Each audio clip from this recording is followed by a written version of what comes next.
Biznesmeni dhe filantropisti amerikan George Soros, i njohur si mbështetës dhe sponsorizues i së majtës shqiptare dhe kryeministrit Edi Rama, është ndalur në Tiranë, ku surprizë ka qenë vizita e tij në Partinë Demokratike.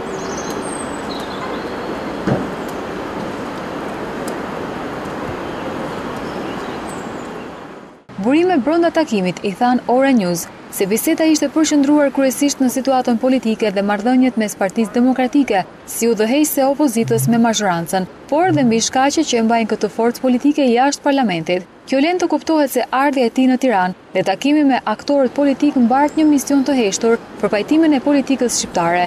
Kjo përforcohet edhe nga aktiviteti filantropik që ai ka në Shqipëri. Fondacioni Shqipëria e Hapur, i themeluar prej tij, është investuar kryesisht në projekte mjaft të rëndësishme si integrimi evropian, liria e medias dhe projekti i fundit është ai reformës kushtetuese që ka natyrshëm lidhet dhe me bashkëpunimin e politikës.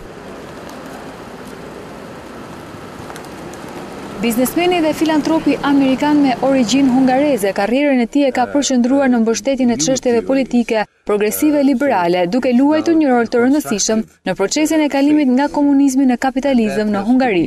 Soros është një ndër njerëzit më të pasur të botës, me një pasuri që shkon mbi 8 miliard dollar, ndërkohë që është i njohur për influencën e tij në politikën amerikane dhe jo vetëm.